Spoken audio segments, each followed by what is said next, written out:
Chers amis, bonjour. Je voudrais continuer cette discussion que je trouve moi très intéressante avec les membres de la fraternité Saint-Pédis. Et là, je vais leur demander de bien vouloir m'éclairer sur un point qui me pose beaucoup de questions quant à leur position. Vous savez que la fraternité Saint-Pédis, ses membres aiment beaucoup un certain nombre de textes, en particulier ici le syllabus de Pie IX. Voilà, syllabus de Pie IX, le texte est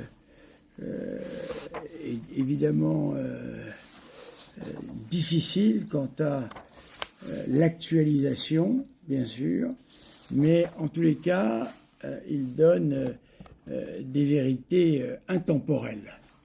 Alors, je vais donner ici une citation du syllabus et j'aimerais comprendre quelque chose. Nombreux sont les membres de la fraternité Saint-Pédis à venir sur mes vidéos, m'expliquer que, évidemment, le Concile Vatican II est absolument inacceptable, c'est ce que l'on me dit. On me dit que c'est votre concile, donc ce n'est pas le leur, voilà, votre concile.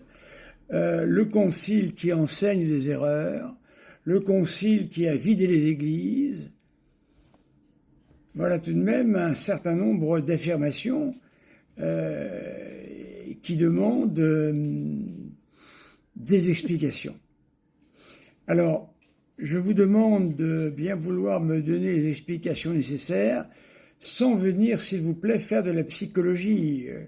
Je n'ai aucun désir de vengeance vis-à-vis de la fraternité Saint-Pédis. Je n'ai aucune rancœur, non, pas du tout. Voilà, il y en a un qui m'a écrit ce matin que j'étais comme sa femme. Je réagis comme sa femme. Je tombe des nues face à toutes ces affirmations que l'on me fait qui relèvent de la psychologie. Voilà. Je ne suis pas ici pour faire de la psychologie. Voilà. Nous ne sommes pas chez le docteur Freud. Nous faisons de la théologie et même de l'ecclésiologie, si je puis dire. Donc je ne demande pas un psychologue, je n'en ai pas besoin. Et si jamais j'en avais besoin, je ne m'adresserais évidemment pas à vous, vous l'imaginez bien. Ce que je veux, c'est des ecclésiologues. Voilà, c'est ça le plus intéressant. Alors, donc, le concile est honni à la fraternité Saint-Pédis. Et j'entends des choses dramatiques. C'est votre concile qui, a conduit à la crise actuelle. Voilà. Votre concile, c'est-à-dire le document du concile lui-même, pas son application, le document du concile lui-même. Sinon, il faut me reprendre et me dire, nous acceptons à 100% le concile, mais c'est l'application qui en a été faite que nous n'acceptons pas. Or, jusqu'à preuve du contraire, ce n'est pas ce que la fraternité Saint-Pédis nous dit. Alors nous trouvons quelque chose, évidemment, qui ne m'étonne pas, sur le concile œcuménique. Je rappelle tout de même que c'est le concile Vatican II et le dernier concile œcuménique. Voilà. Alors, le concile œcuménique, présidé et confirmé par le souverain pontife, et représentant l'Église universelle, enseigne infailliblement sous l'inspiration du Saint-Esprit. C'est défidé, de foi définie, c'est indiscutable. Voilà. Ça veut dire que tout ce qu'enseigne le Concile, est recevable comme tel. Et on ne peut pas le discuter. Comme j'ai toujours dit, Saint Augustin nous dit « Rome a parlé, le débat est terminé ». Et la fraternité Saint-Pédis nous dit « Rome a parlé, le débat commence ». C'est curieux, cette inversion que nous avons ici. Alors, pour démontrer cette citation, nous pouvons nous fier au décrétal de Saint-Gélase, au concile de Constantinople II, au concile de Latran approuvé par Martin Ier, à la profession de foi de Léon IX, à la profession de foi imposée aux disciples de Wycliffe et de Jean Hus par Martin V, à Léon X contre Luther, au concile de Trente, à la profession de foi tridentine, à la profession de foi prescrite au grec par Grégoire XIII. Donc cela ne fait aucune discussion.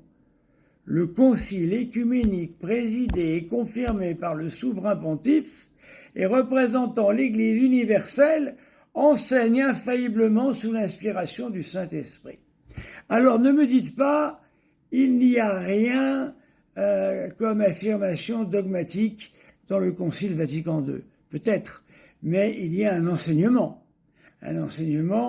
sur les mœurs et sur la foi, sur ce qu'il faut croire. Je continue.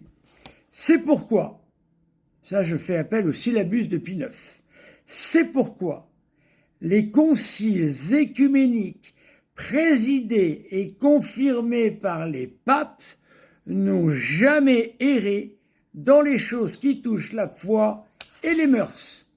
Syllabus. Voilà.